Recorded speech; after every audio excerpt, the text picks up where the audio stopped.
2004 के मुकाबले या फिर 2014 के मुकाबले आप अगर 2019 में यूपीए का आकलन करेंगे, United progressive alliance led by Congress, तो आप पाएंगे कि काफ़ी दल इसमें अब ऐड हो चुके हैं। 2014 की तुलना में खास तौर से अब 2019 में ज़्यादा से ज़्यादा पार्टियां यूपीए में आई हैं। ये पार्टियां चाहे जो तटस्थ रही हों या तीसरे मोर्चे की हों, जो भी हो हम कह सकते हैं, वो आई हैं उसमें से कुछ, या फिर कुछ एनडीए से यूपीए में डायरेक्टर उन्होंने भी अपने आप को यूपीए में ले आया है। खासतौर से हम अगर देखेंगे दक्षिण भारत से, तो दक्षिण भारत में काफ़ी सारे छोटे मोटे दल, क्षेत्रीय दल वो यूपीए में शामिल हो चुके हैं और कांग्रेस के साथ एक प्री पोल चुनावपूर्ण गठबंधन उन्होंने एक फाइनल कर दिया है। सबसे पहले दक्षिण भारत से शुरू करते हुए उत्तर भारत तक हम जाएंगे, क्योंकि काफ़ी सारी पार्टियां इसमें ऐड हो चुकी हैं। कि 2014 में अगर आप देखेंगे तो केवल एनसीपी और नेशनल कॉन्फ्रेंस,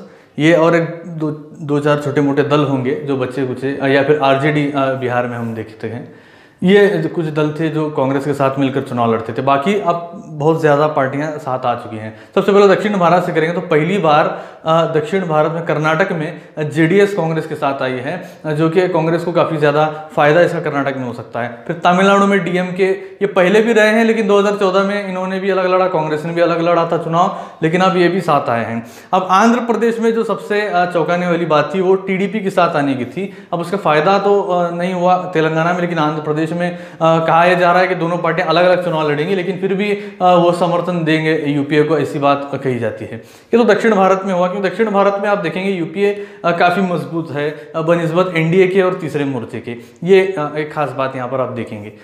अब तमिलनाडु में भी कुछ और छोटी छोटी पार्टियां भी साथ आने की बात है। अब उत्तर भारत की ओर हम चलते हैं, या मध्य भारत में तो ज़्यादातर डायरेक्ट फाइट है कांग्रेस बीजेपी में। महाराष्ट्र में तो एनसीपी ऑलरेडी कांग्रेस के साथ है और प्रकाश अंबेडकर या दूसरे एमएनएस या राजू शेट्टी की पार्टी ये साथ आने की बात हो रही है। फिर वैसे वैसे आप अगर उत्तर प्रदेश में जाएंगे तो कांग्रेस ने भले ही अलग लड़ने की बात कही हो, लेकिन अभी भी संभावनाएं बन सकती हैं कि महागठबंधन में कांग्रेस शामिल हो या ना हो, जो एसपी बीएसपी का है। उसके साथ साथ शिवपाल यादव की पार्टी की अभी भी बात हो रही है, हो सकता है कि वो भी साथ आएँ, या फिर उन पर दबाव डाला जा रहा है कि वो साथ न भी आएँ। तो ये भी देखा जा सकता है कि शिवपाल यादव कहाँ जाएंगे। इसके साथ साथ आप बिहार में जाएंगे तो उपेंद्र कुशवाहा जो एनडीए के थे, उन्होंने भी यूपीए में अपने आप को आने की घोषणा कर दी है, वो भी यूपीए में आए हैं। अब आप उत्तर पूर्व में जाएंगे तो अभी ऐसे कुछ पार्टियां हैं जिससे कांग्रेस की बात चल रही है, जैसे कि असम गण परिषद जो हाल ही में जो एनडीए से वापस उन्होंने अपने आप को बाहर रख दिया है, वो भी यूपीए में शायद आ सकते हैं। या बदरुद्दीन अजमल जो आसाम में उनकी पार्टी है AIUDF, वो भी कांग्रेस के साथ आने की उनकी भी संभावनाएं दिखती हैं।